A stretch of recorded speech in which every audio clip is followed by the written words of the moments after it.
Well, hello everybody, family and friends. Welcome back to the Nana the Canner channel. This is Nana. We are going to add another video to our Let's Bake series. Today I want to show you how to make a very simple chocolate chip cookie recipe. This recipe came from a recipe book that was a collaboration of mothers and the grade 1 teacher put it together. This cookbook was made in 1996 and it was given to me by my son Joshua. So when we got this cookbook and we seen this recipe, we immediately tried it out and it has been a family favorite ever since. So I want to start with a simple cookie recipe and we can move on from there and make some that are a little bit more detailed, but this is the one to start with. So without further ado, let's get baking.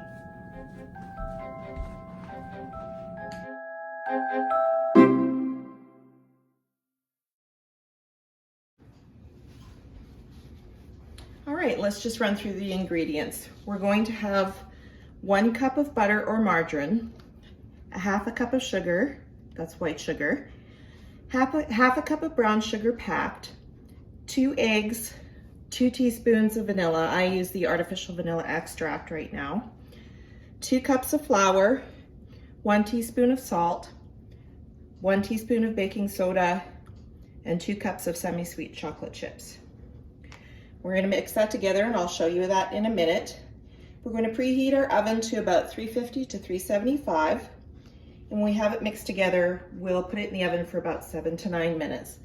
And it makes about 4 to 5 dozen chocolate chip cookies, depending on the size that you make them. So let's get started.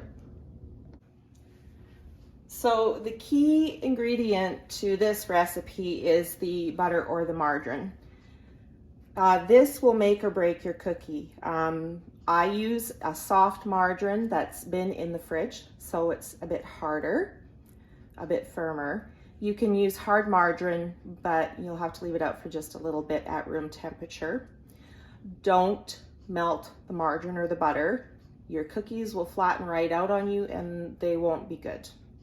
The best, like I said, the best way is either soft margarine that's been firmed up in the fridge or hard margarine that's just been left out on the counter for a little bit. That's key to your cookie. So, all right, so we have, just let me get my recipe book here. We have the 1 cup of butter or margarine.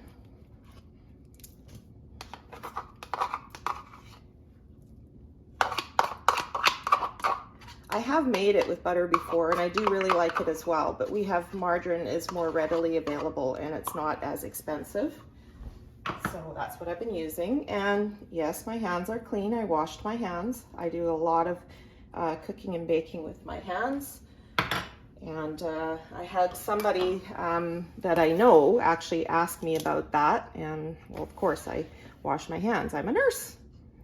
All right, half a cup of white sugar. Then we're going to put it in a half a cup of, it's a little bit dry, packed brown sugar.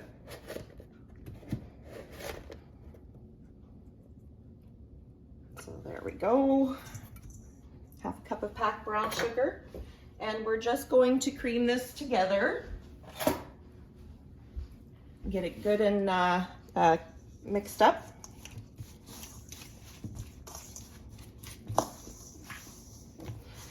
It's interesting because when I started making this for the kids, and they would take it to school for years, and it became a commodity at school.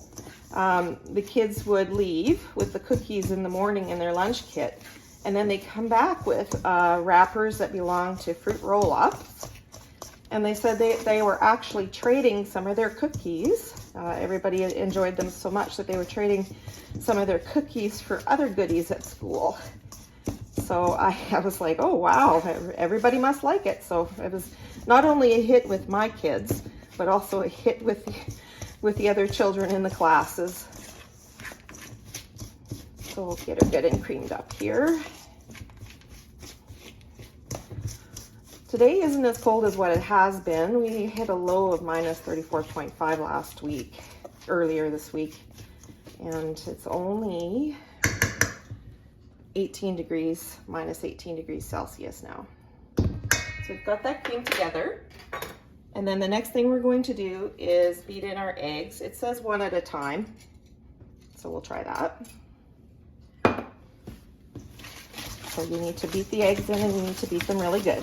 I don't use a mixer. Some of you that's already seen my previous video on making the Pioneer bread recipe already know that I don't do mixers. I do everything by hand.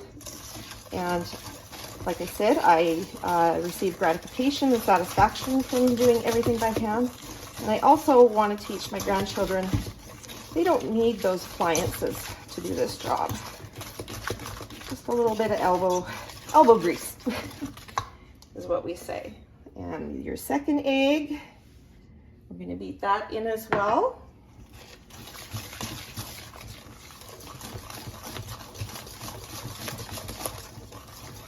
I hope you all are having a good day. A little bit later, I'm going to go out, and I think we have enough snow now that I could finally start my snowmobile and get it going. So I'm going to try that later. Okay. So get them whipped in there really good.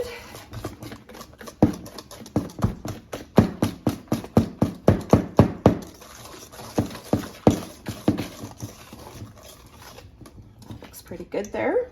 I want to see if you can see that. Perfect. All right, so once we've beaten in the eggs, we mix in the vanilla, and that's 2 teaspoons of vanilla. Oh, a little bit shaky today. Had too much coffee this morning.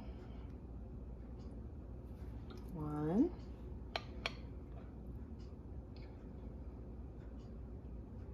And 2.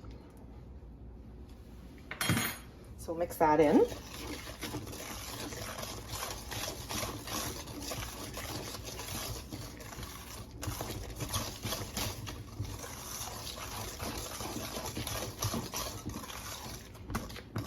There we go. And then we're going to add the remaining ingredients. Just give me a moment. So 2 cups of flour. Always level it, not always, but for this particular recipe I do level it out with a knife. Get more exact measures for this one. So 2 cups of flour, 1 teaspoon of salt, and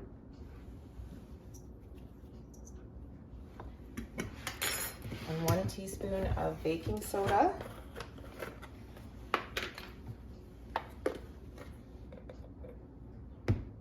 Go. So that is everything except for the chocolate chips. So I'm just going to mix this in.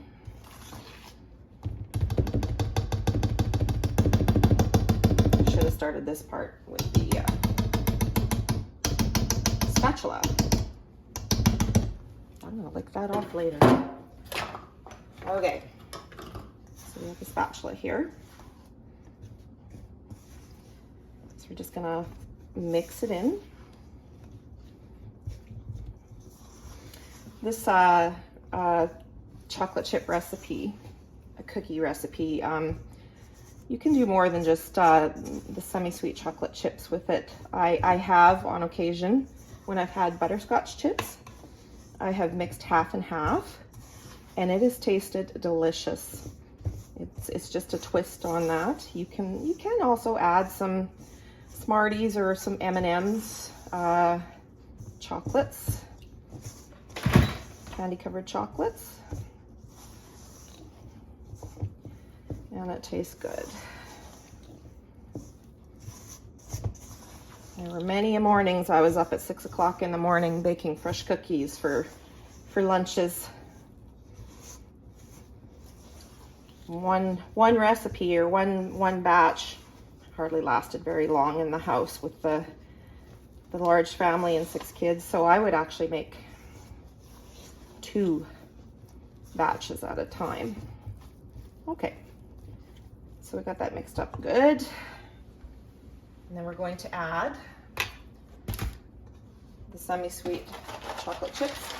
In all honesty, it calls for 2 cups, but I put 1.5. Or a little bit better than 1.5. So if you were doing the butterscotch chips, you would put 3/4, either 1 cup of butterscotch chips and 1 cup of the semi-sweet chocolate chips, or 3/4 of each if you don't want as many in there. So we'll just mix this in.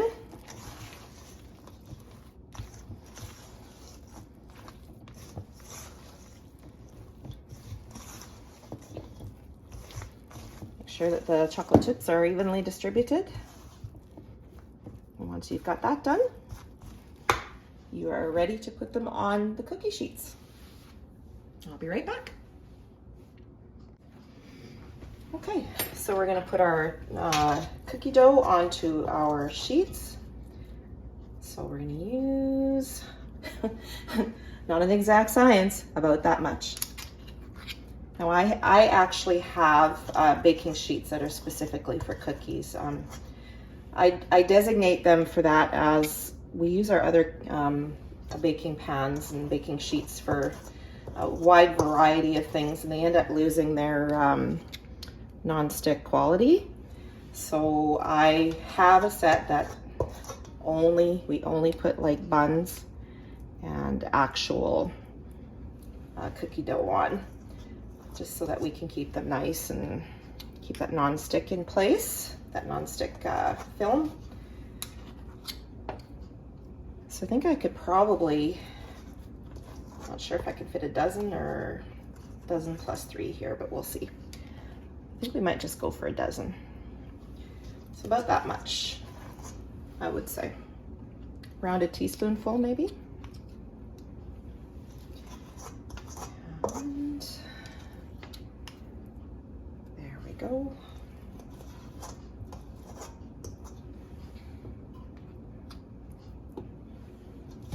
I used to have this really great cookie scoop from Pantry Chef, and it broke, unfortunately, and I just haven't gotten around to buying anything else. So we will put all the cookie dough on the cookie sheets, and then we'll get to baking them. Okay, so we have the first baking sheet of cookies in the oven, and the oven is set at an even 350 degrees. So I'm not going to touch that, I'm just going to leave it. It's leveled out to that. So, and we're going to check that first batch in about 7 minutes. And if we need to, we can let it go to 8 minutes or 9 minutes. We want to see like a nice golden brown around the edges.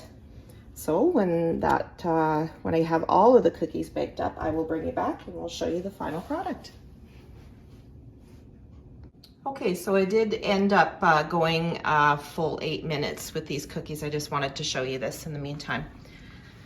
And I'm not sure if you can actually see the golden brown around the edges of the cookie or not, but that's kind of what you want to see.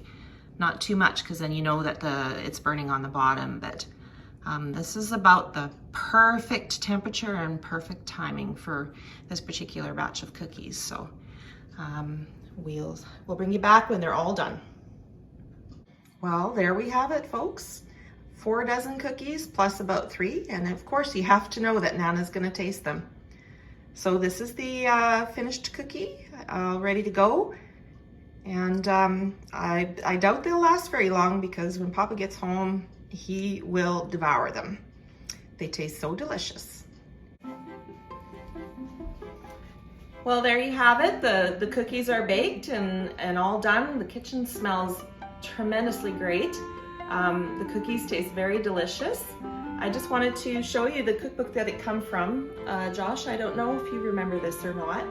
This cookbook was made by your class. It is a collaboration of recipes from all of the moms when you were in grade 1, and it marks the 100 days of school. So they had been in school for 100 days already, and it's 100 recipes from 1996 to 97. These are probably the most cherished cookbooks I've ever had, and they are tried and tested recipes in here. So I hope that you enjoyed the video, and I hope that you really do make these delicious cookies.